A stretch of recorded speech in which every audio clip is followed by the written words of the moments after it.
I am a very lucky guy today because I have somehow finagled a shop tour with Matthew Kressin of Sawtooth Designs of Austin. Now, he first came on my radar probably a little over a decade ago because, I've always been fascinated by boxes. And I don't know his trajectory of where he started out now, but I first noticed all the boxes he was making that were showing up in art galleries and shows that I was attending. And they were always trademarked some kind of intarsia inlay and very fine joinery. And then over the years, as I started going to more and more shows, I noticed that his name was on a lot of the really fine furniture pieces I was saying. I mean, just the quality and the grain consideration was taken to the nth level, and that's what I really appreciated. About a month ago, I reached out to him about, maybe taking a look at his shop and seeing all the products that he's made and showcasing it for y'all, and he was a little bit hesitant. It kind of surprised me. He was hesitant because he said his shop isn't much to look at. And I said, that is exactly what we need. We need to see a down-to-earth workshop that is producing the kind of quality he is doing. That's why I say I'm lucky today, because I know that no matter what he's got in that shop, even if it's just a little backyard shed, I'm going to be able to take a lot of inspiration and probably learn a few tips and techniques to figure out how he's doing that stuff. So come along and let's head on down to Austin, Texas to check out Sawtooth Designs and Matt Kressin.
Oh, hello. We got a dog. What do you want better to doodle?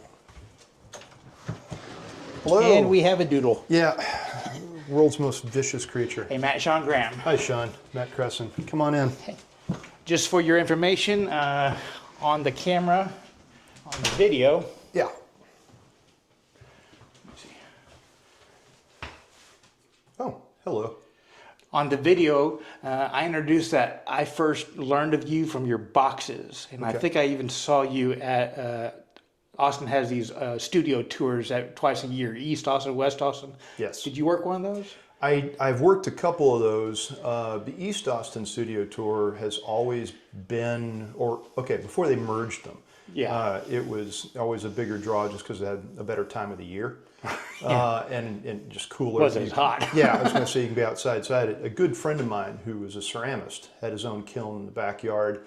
And that was kind of the gimmick, that it was a wood-fired kiln, but I actually had nothing but wood products, and we decided not to mix the two. Well, that's where I first found Sawtooth Designs. Yep.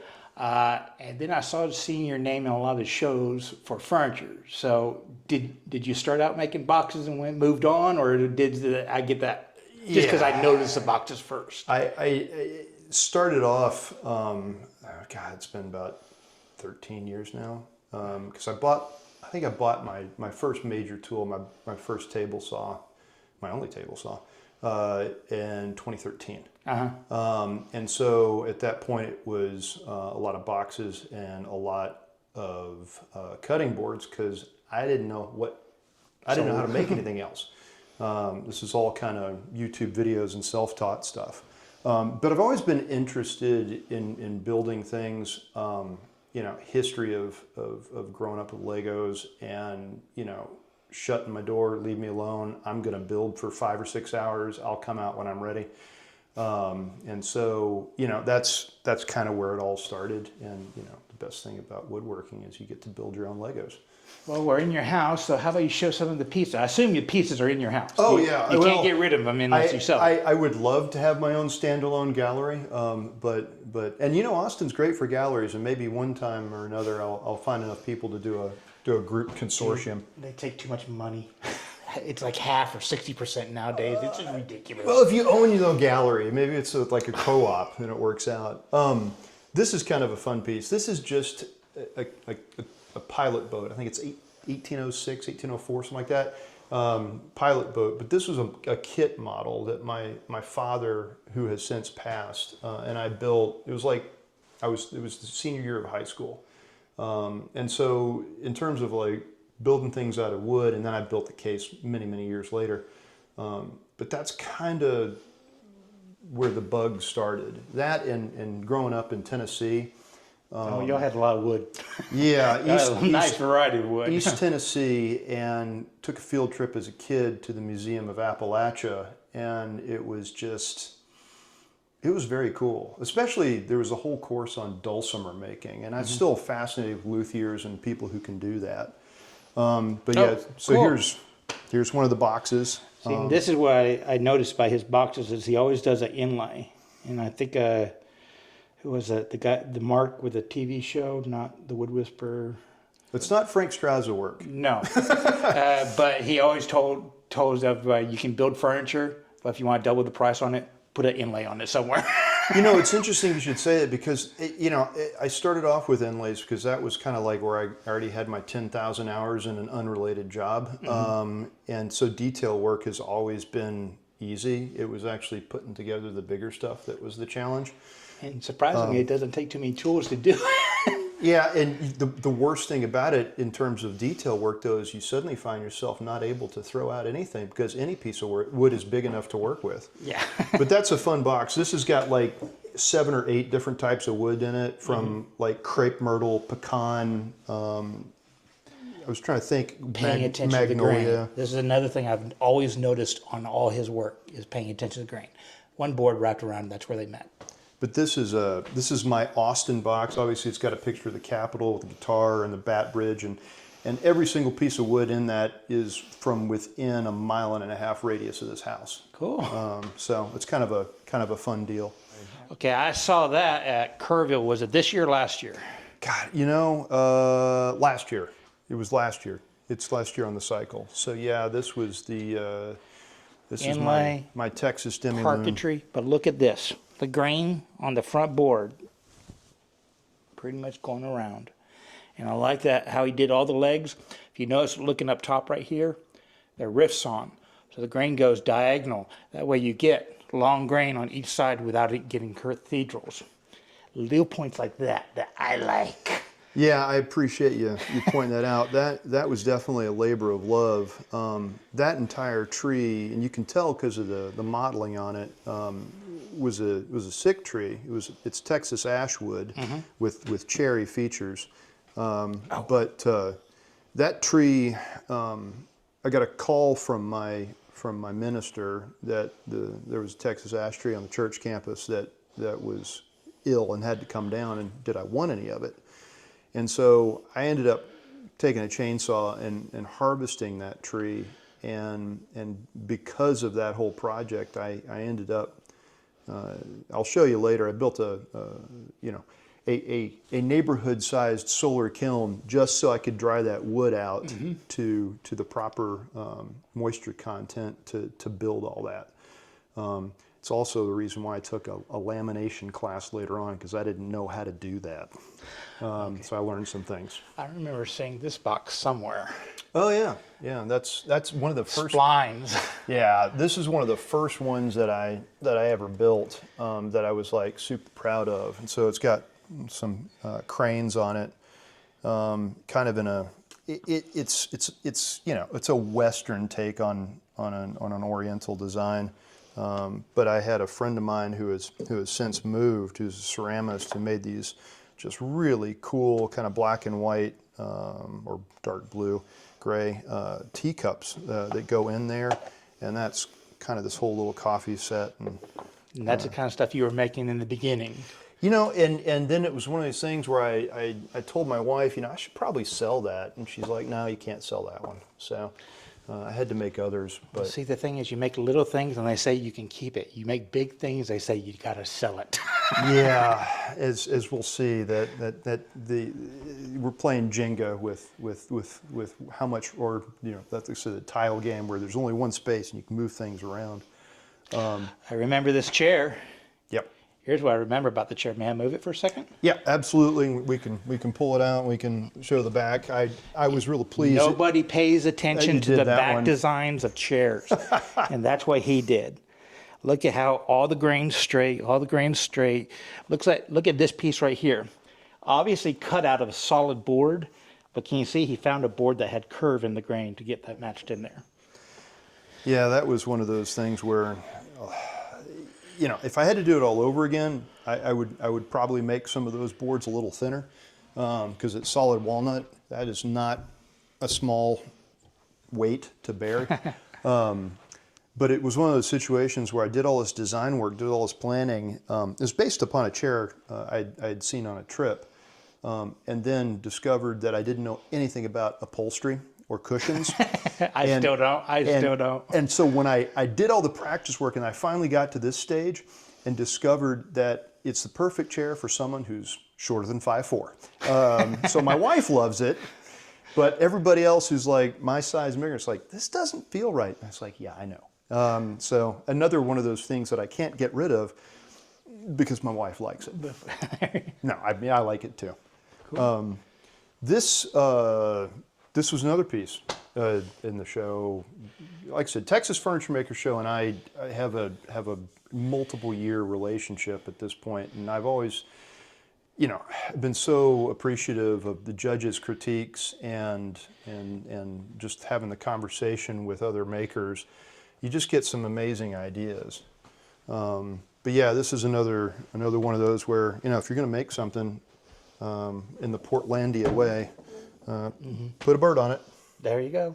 So it's funny, I actually had the marquetry done for the Blue Jay, and then I didn't have a piece that was cool enough or big enough to put it on. And so I think, it's funny because it used to be that I think I was worried if I started reading or following too many other makers that then I couldn't have my voice in things. But Krenov, I think everybody goes who works with wood goes through a Krenov phase, and if you want to learn how to make legs and cabinetry at the same time, that's the way to go. It is not a very functional piece of furniture, but it looks cool. You think about all that shaker furniture, and shaker furniture is amazing. I actually had those walnut legs, that these perfectly straight, where the grain was on the diagonal, so I could get really good grain on all sides.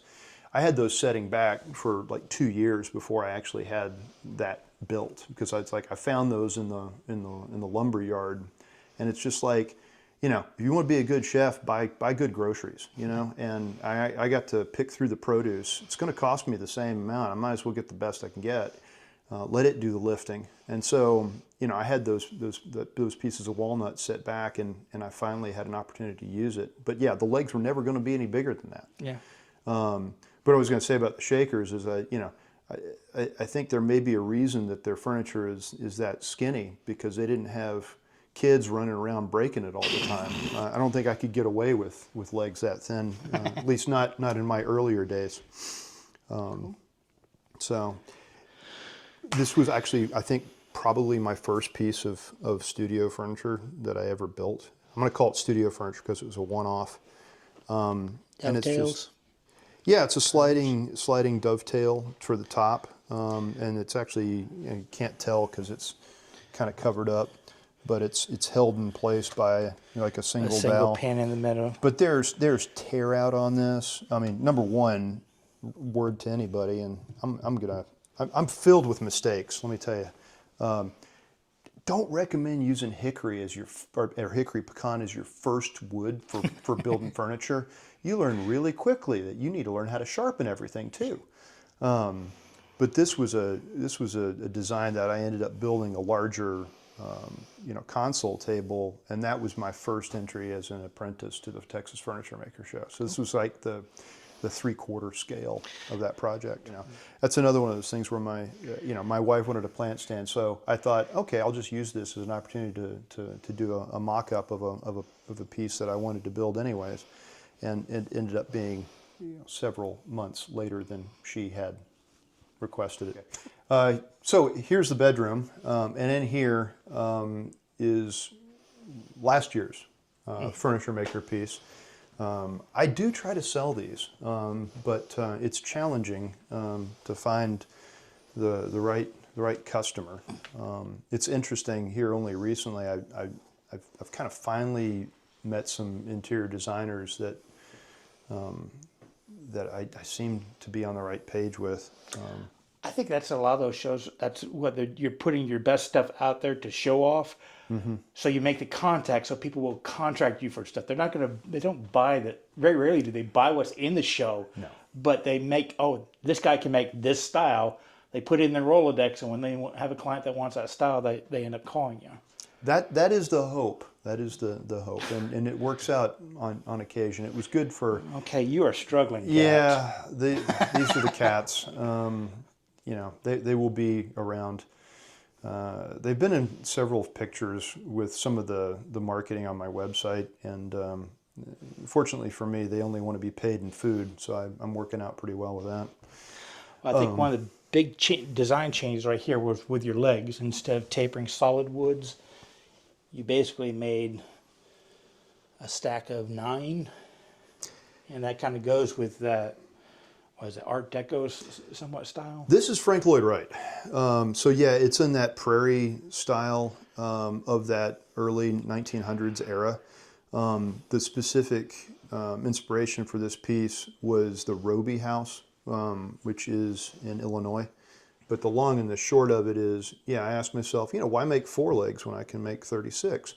And so, but a lot of this piece is got inspiration of, you know, what if Frank Lloyd Wright was a mind virus inside James Krenoff and made him, you know, build a cabinet for him. And so the dining room furniture in that house is, you know, of that era of arts and crafts and craftsman style, and it had, you know, these great legs. The backs on those dining room chairs, absolutely horrible. I you know, Frank Lloyd Wright had some interesting ideas, but yeah, it was not a 95 or 105 rather, you know, whatever it is in that range of comfort. You know, I don't think the Hall brothers approved those designs. No, the Hall brothers built his work, his furniture. Yeah, but if you go out to Marfa, you can see some of the stuff that Judd did. He had some interesting artistic ideas, but man, I would not want to sit in any of his chairs either. But anyway, so this is kind of where the furniture making ended up going with, for me, is like I'd get an idea for a motif or something that I wanted to showcase. And it kind of started, I guess, with the Blue Jay marquetry work. It's like, okay, I want to basically build a frame, a gallery, a display for this work. And like you're saying, if you want to get attention, let's make it fancy, zhuzh it up a bit. So the whole thing here is that I was really digging on some of the parquetry work and thought, okay, can I make a Frank Lloyd Wright window out of wood? Stained glass style? Yeah, leaded glass, stained glass. And so this whole design, and again, thank God that I took a CAD CAM, a 3D rendering kind of course. Because basically what I do is, like, I found a picture of this online, and I clipped the JPEG, and then I kind of measured it out, and then I was able to lay it out in a CAD CAM design, print it out. Now, I ended up doing it all by hand, and I can show you what that is. But basically, these walnut leaded strips are the same width as a full kerf blade. This grain goes this way, that grain goes that way. Yeah, I did. I book matched it. Thank you for noticing. But it is one of those things where, so these are actually, this whole board was actually 5 pieces of plywood that I cut with the kerf of the table saw, and then I went back and I leaded it with the 1/8 inch walnut strips, and then I filled in all of the gaps with, well, there's maple, there's canary wood, there's sapele in there. I'm trying to remember, tiger wood or ipe. I don't remember. Walnut. I mean, it's just like there's a lot of stuff. How have the colors shifted over time? Well, it's practically brand new, and so it gets some light in this angle, but not like super direct. So that is a consideration, because I don't want that walnut to go light green on me, but it's a possibility over time. But as of right now, this is where it lives. Cool. But yeah, and then of course inside here. So this I called a prairie home companion, because Garrison Keillor. But this is then the companion to a prairie home companion, because I had all these extra offcuts, and so why wouldn't you make a box to go inside a cabinet?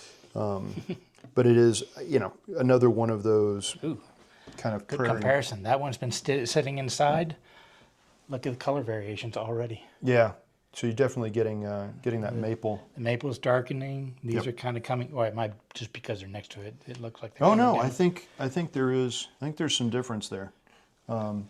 We got the how many ever letters it is, the chantoyance, but yeah, things are definitely changing over time.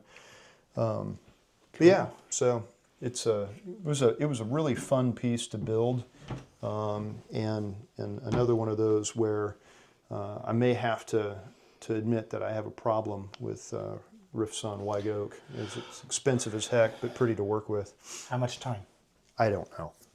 That's the correct answer. Yeah, I mean. So what other pieces in here have you made? Did some art stuff.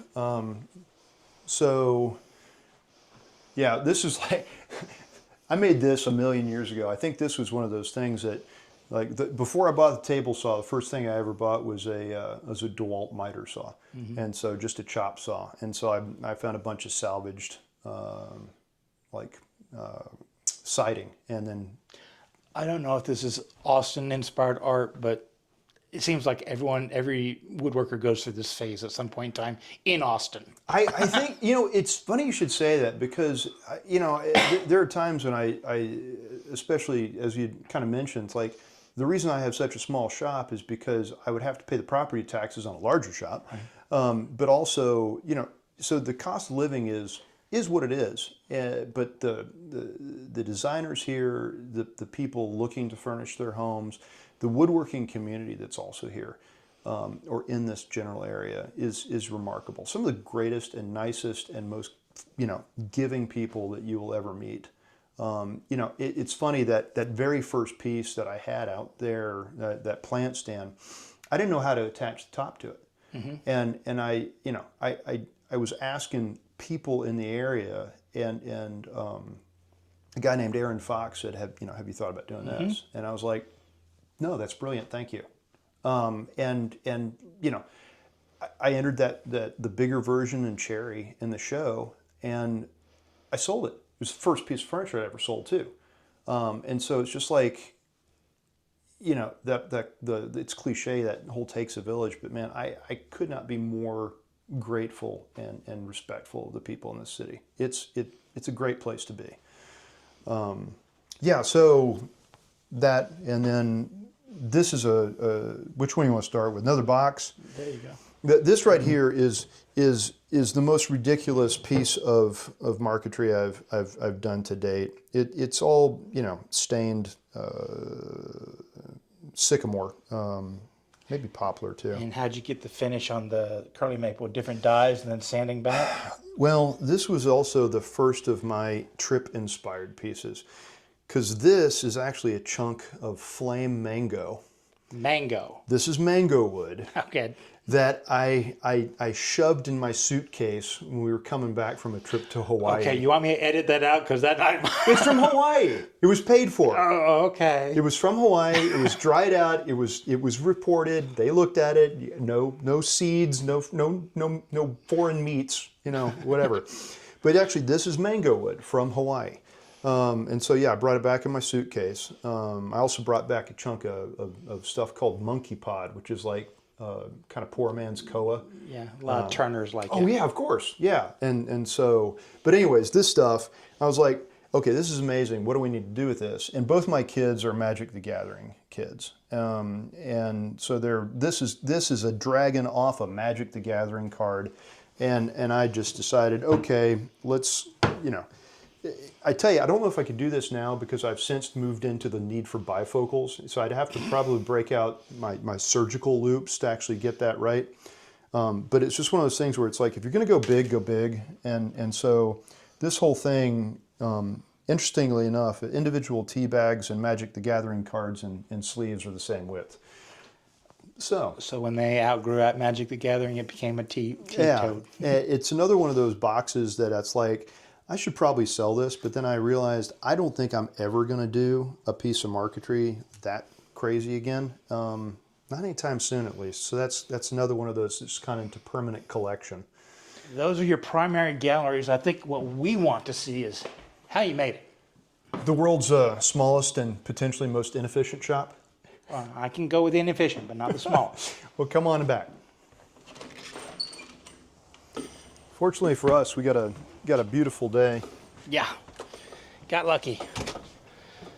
I'll rethink how beautiful it is here in a couple of weeks when this is the temperature in the morning. But as it is right now, You have a pretty big backyard for Austin. it is. It's one of those narrow but deep lots, and I'm very fortunate to have it. So this is my shop. There are associated outbuildings where I keep some of my lumber, but this is pretty much where I do. You mean the shed? The shed has lumber in it. It does. It also has some of the scale models that I've built over the years that I want to revisit at some point, but can't. So I haven't gotten rid of the stuff. So what's the story on the shop? Did you build it yourself, or So converted? like a lot of things, if I had to do it all over again, I would have built it bigger. But I didn't know I was going to end up doing exactly what I ended up doing. So I had a company. It's a shed building company. Just build me an empty bare bones shed, and so it's a 15 by 15 footprint. And then I ended up running the. I got permitted to have an electrician run power supply to it, and then I did all the insulation, all the drywall, and so this thing has amazing sound insulation, dampening for as Keeps small your as it is. neighbors happy. Yeah, and interestingly enough, it's, there are pros and cons to everything, but I'll tell you, when you're on your feet all day, having a plywood floor with a little give to it, Yeah. it certainly makes my knees happier. Okay, double door simply because you get power tools in. Double door for a couple reasons. You can build a bigger shop, or you can invest in outfeed rollers. And there are days when I will put something on my table saw, and I'll run the board right out the door. And you know what? It works great. I often set up sawhorses out here. It's obviously, the trees don't have a whole lot of leaves on right now, but when these pecans are fully leafed in, it's nice back here. It's shaded, and I can work pretty comfortably. Cool. And it's certainly better than sitting inside on, in a cubicle. So I'll tolerate being outdoors for it.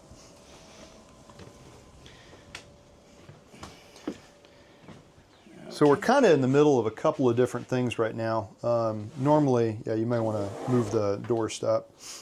I've got a lot going on at one time. And when you have a small shop, you kind of have to be picky about what you bring into it and what you work with. It's forced organization. It is forced organization. At the same time, there are better ways of working and there are better ways of doing things, but nature abhors a void. And man, if you've got the space, you're going to fill it full of something. And so I know when I'm tripping over things that it's time for me to deal with it.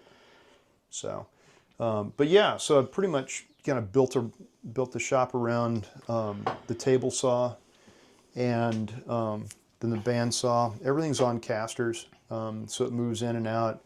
That's a key to small shop. Put it on wheels. It sure is. I debated running better dust collection, but it gets in the way. So I tend to just move my hoses from the jet or from the dust deputy shop vac to wherever I'm working. And a lot of this stuff, it's another one of those things where if I had to do it all over again, maybe I would have bought some stuff that's a little bit bigger, a little bit stronger. But when you have a small footprint, suddenly, the DeWalt 12.5, 13-inch planer is the way to go. I'm not running 240 circuit out here, and I'm not investing in 2.5 tons of Powermatic. So an overhead counts for something. Does it limit how I can do things? Yeah. But sometimes that process leads you to really cool solutions that you wouldn't necessarily have thought of if you hadn't had that box.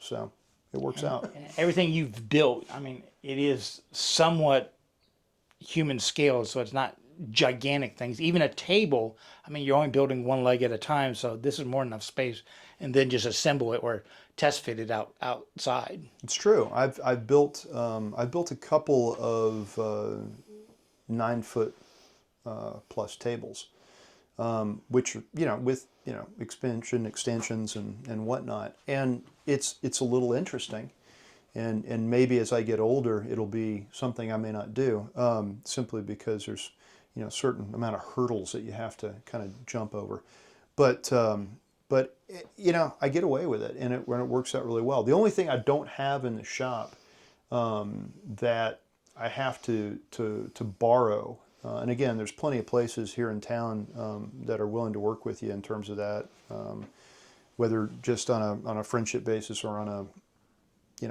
account billing subscription, is a wide belt sander and or a drum sander. And so I've got a couple places where I'll bring panels and let them do it for me, or I'll borrow it, and that gets me pretty much to where I need to be.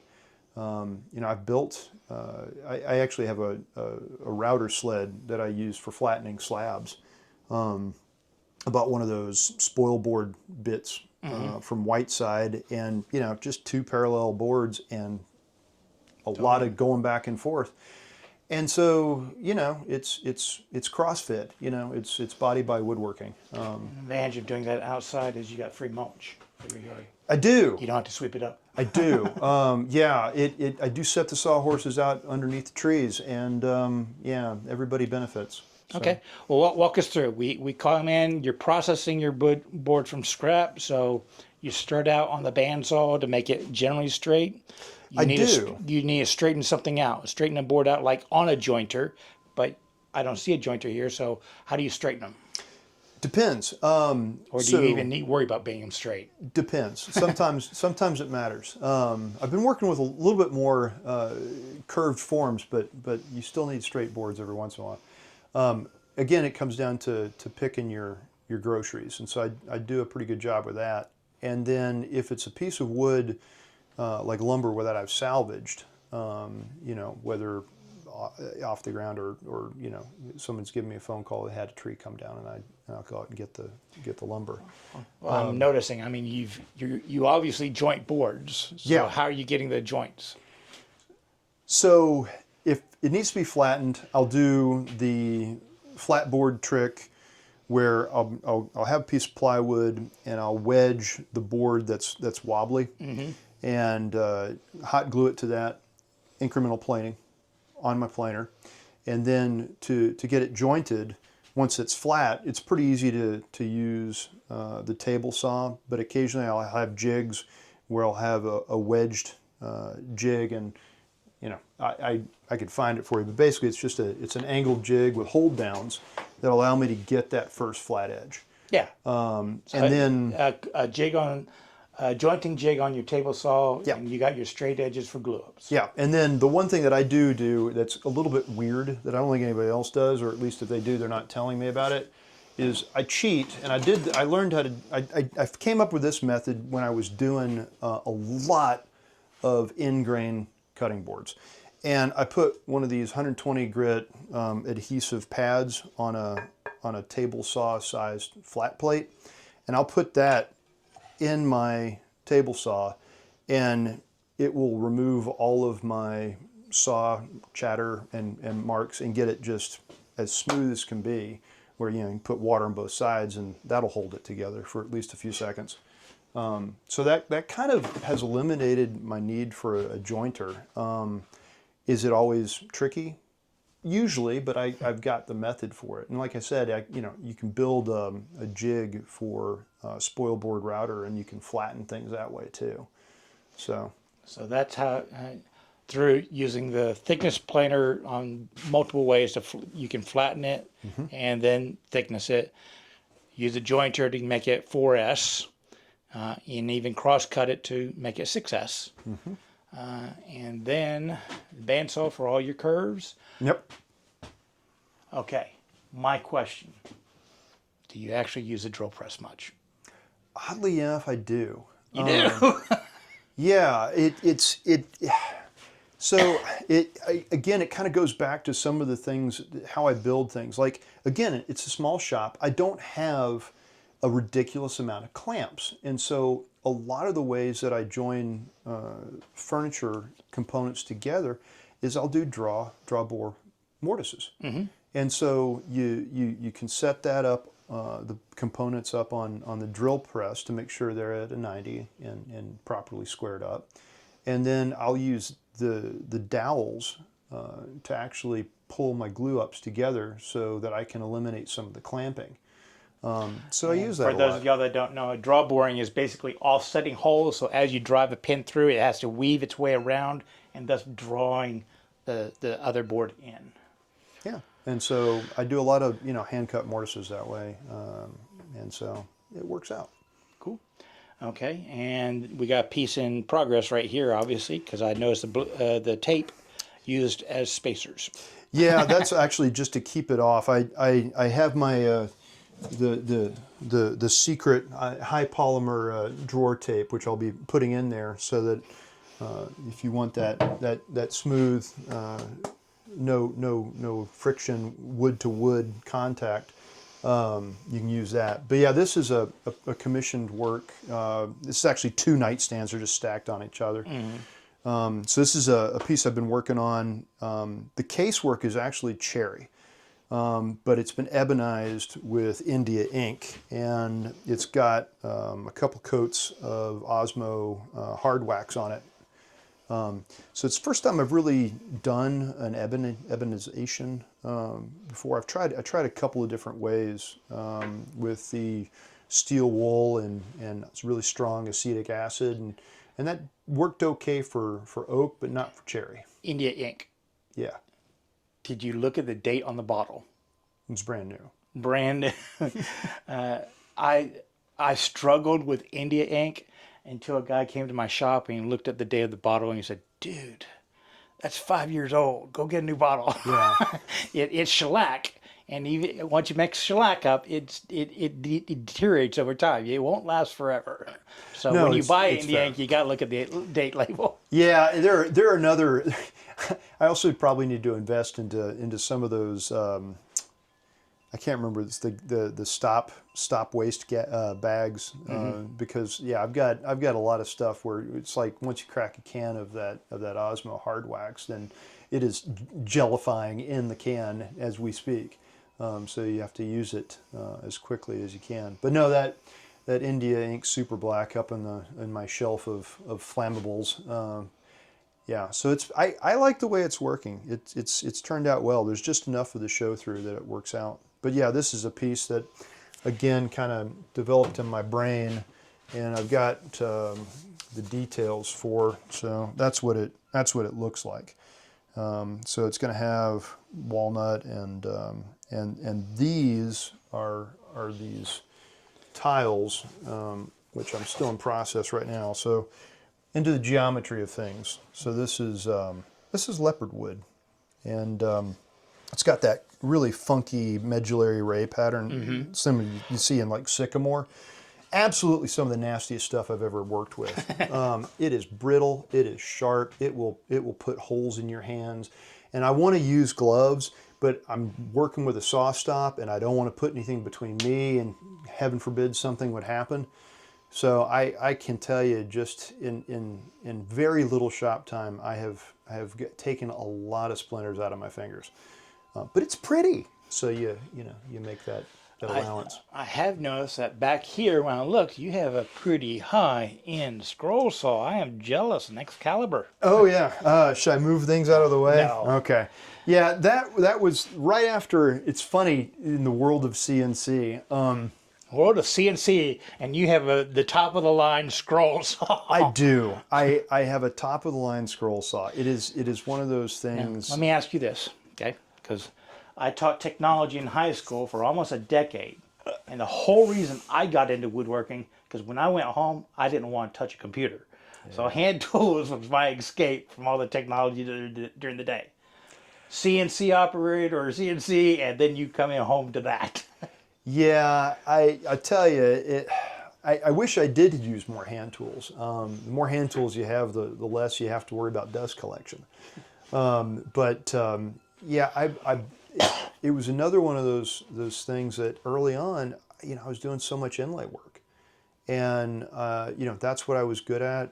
That's what I was comfortable with, and so I was a scroll sawing machine.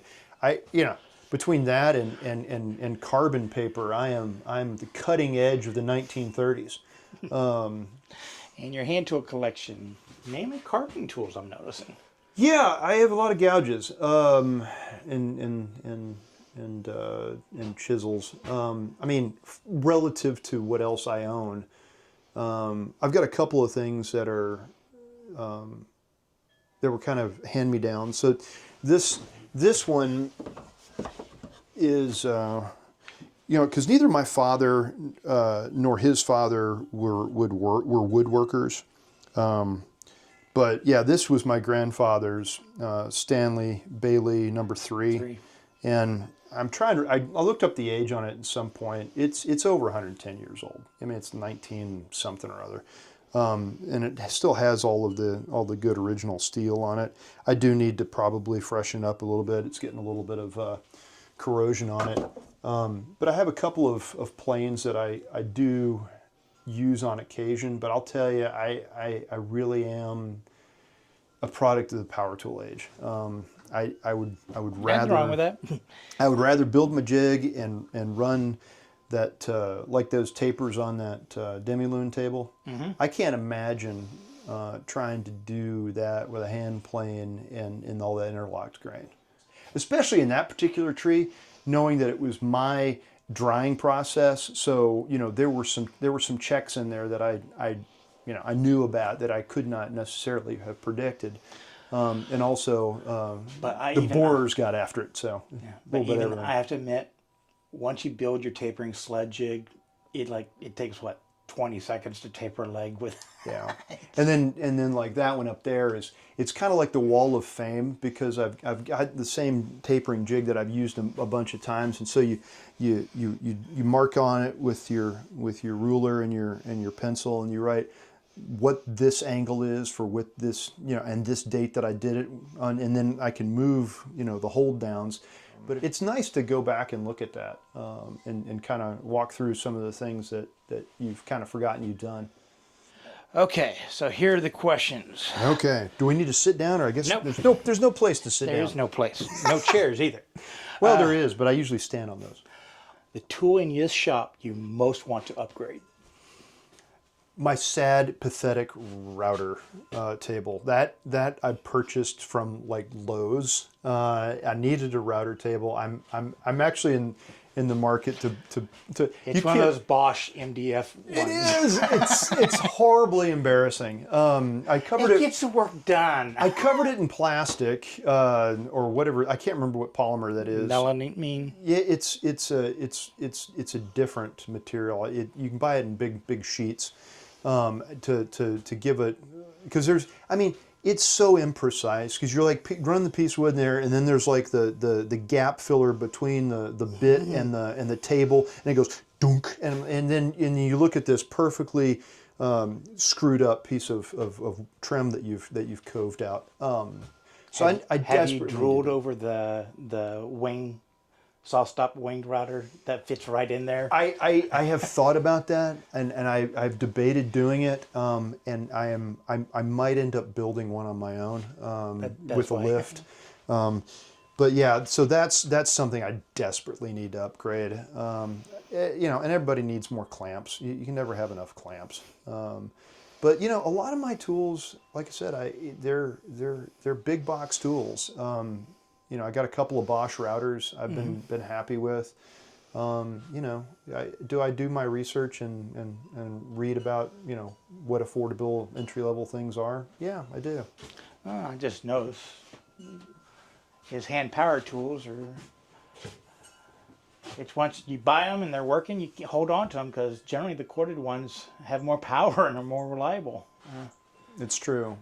I did buy a couple of itty bitty baby Bosch. This was like the drill driver combination, and it's pain because it's like the 12 volt. It's like the battery pack that hardly ever anybody even Bosch uses. But these things are so good to get inside for cabinet installations, because otherwise you're futzing around with one of those 90-degree bit attachments, and so I like the little tools because there's an application for trying to get inside a drawer and finish things out. So yeah, works for me. Okay. Okay, you mentioned this shop is 15 by 15. Just about, yeah. Is there anything you haven't been able to build here that you've wanted to build? No. Some of the best furniture makers are the ones who are doing giant commercial cabinetry.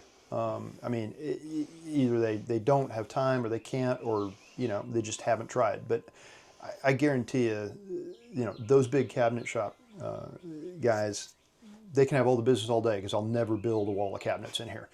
But I have had just a handful of times where I wish I had an extra 4 or 5 feet, just for purposes like the day when I'm trying to build a table and it decides rarely to rain. And then, I'm going to do something else that day that doesn't involve me pushing 12 feet of lumber. Okay, I notice you don't have a lot of lumber in here other than the immediate what you're doing, and you did mention you built a solar kiln. Can we see that? Yeah, absolutely. Okay. In my interest for the low carbon footprint. Yeah, right. So we're going to head out on the side yard here. So here we are on the south side of the house where, of course, it's always going to be blistering hot. And this is my 8-foot long. There's access for about a little over 24 inches wide. Solar kiln that I built. It's got fans that'll force the air down and through the stacks. Under this tarp is where I've got a bunch of logs that I need to still process in here. But, you know, it's been one of those things where, again, I know I'm not going to be able to compete with stuff coming out of Indonesia, and I don't want to. But trying to make something meaningful for people here locally or in Texas, and a lot of people have had situations where a tree will come down because we've got plenty of insects and drought that'll kill them. And so I've harvested quite a few trees and milled them myself, kind of air dried for a little bit, and then popped them in this thing, and it'll get down 9% moisture content. How hot does it get in there? It depends on the day. I have an oven thermometer in there right now. Hot enough to kill the bugs? Oh yeah. I mean, I have a tendency to run it, like right now, that oven thermometer says it's about 130, which is actually a little hotter than I would want it, but I don't have the fans going right now to circulate the air. But yeah, between... Well, it's only about 72 out here right now, so... Right, between the... when I get a piece of wood or a tree that comes down because it's got bugs in it, you spray it down with boric acid, slab it, spray it down, whatever, and then pop it into this thing. And if the bugs are alive, they're going to want to get out at that heat. But everything that I have processed through there and then gone and cut into smaller dimensional lumber after the fact, nothing is alive in there. Timing charts. You got a chart for how long to keep stuff in there? It kind of depends on the starting points. It's really one of those things where, and that's, you know, the plans for this on a much bigger scale are online, and it's kind of the thought that it goes through the cycling where it gets hot during the day, and then the moisture, yeah, that whole cycle, so it doesn't just go straight out. Because probably what's in there right now, I had some salvage flooring that's just sort of sitting in there, so I don't really care about that so much. That's already been processed, and it's probably bone dry at this point. But it's really just kind of a thickness and a for feel kind of thing. So if it's big slabs, I'm letting those air dry for a while before I put it into here, because I guarantee I'll split them if I go straight into this. Well, they get internal splits that Yeah. you don't see on the surface until you cut into it, and then you curse. Right. Yeah, the whole idea of this wonderful solar kiln that'll save everybody, you know, carbon footprint and the electricity, and then you fill it full of all of that wonderful petroleum resin. So it's not the best trade-off. But Talk about filling cracks with epoxy. yeah, exactly. You could you could put enough wood back in here for a dining room table pretty easily. But it is kind of, again, it's small batch. It's like project to project to project. But you get better, more unique woods that way. Certainly do. Just not what's available at the store. Yeah, indeed. Cool. I'm jealous. Yeah. I'll tell you, do you have any interest in seeing one of the big slabs that I actually dried out of this? So we just pulled this table out from his garage.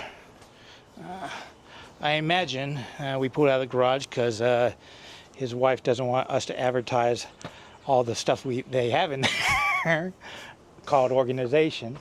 But just looking at it, you can see it's got a little bit of bug things, but check out what he did on these ends. Instead just, you know, doing a brush wheel to it, he took a gouge to all those cuts to remove it down to the solid wood. Did that on both ends and just adds a cool little texture, I think. I like that. Anyways, you wanted to show us one of the slabs.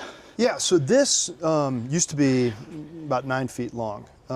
This is a piece of sycamore tree in my backyard. Had to come down because of termites. So you definitely called it right on bug infestation. So you've got some stuff that looks a little punky here, to the point where actually there's a hole that goes all the way through the thing. But this, despite the fact that there are some checks in here. Leave it. It's part of how this. That's a trunk. Yeah, and I was able to dovetail in cherry. Dutchman's for the major cracks. Yeah, so this is about as close as I'll get to Nakashima right here, and kind of took one of his ideas, or their, the design studio's ideas for putting the base on it. So the base is the bottom half of the slab rotated over and teed. But I cut this basically into a top and the base, and popped it literally in the oven. And when it was done, it's at the right moisture content, and all the bugs are dead. So that's free lumber. I don't know what that slab would have cost me, but it was, I'm willing to exchange the trade-off for the time. Well, Matt, I have one question for you. Yeah. Important question. I think all of us out here who make stuff are going to want to know it. How did you find a partner that lets you do it? Because I know you're tracking in sawdust. I know she's looking at the bills for the tool purchases. I know that when you head out and you come back with a load of lumber, she's saying, you already got lumber out there. Well, the good news is I do have a business account. So like there are certain things that do not cross over. You'd save the tax rate. That big deal. No, it's true. She had no idea what she was getting into when we got married. I may have gone back and edited our vows to allow for more sawdust and such clutter. No, I'm super lucky, super fortunate, and I'm grateful every day that I'm able to do this. Okay, quick question. Let me reverse the camera. Last comment you want to leave people with. Thousands of people might be watching this, or probably more like a few dozen. Woodworkers. All my friends? Yeah. We look at your shop. I know I started out with something in the corner of an apartment. You can see the first videos on this channel were shot in a corner apartment. It's very similar like that. It's just you grow, but you don't always have to grow with your shop size. And honestly, you're producing stuff that not even close to what I have ever done before, and competing and winning sometimes. So that's pretty cool out of that little investment over time. And I'm sure that took you 10, 15 years to get to that point, right? Yeah, I mean, I'm super grateful for folks like you and, on YouTube, because I learned a lot from that. I've taken some classes here at the furniture school in Austin, and it's all been kind of an organic journey. Mm-hmm. But certainly this entire time, and like when you reached out to me originally, it's like, you want to do an interview? I'm like, imposter syndrome, just through Same the here. roof. Because it's hard to what is good. I don't know, but I like what I'm doing. And it brings me joy, and I found people who are willing to support me in that. When you look back on your old stuff, are you seeing progress? Yeah, I do. It's kind of wild. Some of it's like you travel and you see new things and you come up with new ideas. Some of it's like having good people, and I say good people, like the woodworking community, the maker community, some of the best people in the world. If you're not making something, then start making something, because it makes you a better person. Even if it never sees the light of day, just for yourself, and if you're some of the kindest, most thoughtful, most giving people to bring me or allow me to be part of that community. And I've learned so much from so many different people, and I got so much more to learn. I'm grateful for every step along the way. That's a good point to leave it on. Y'all be safe, have fun, and remember, it's always worth the effort to learn, create, and share with others. Thanks, Sean.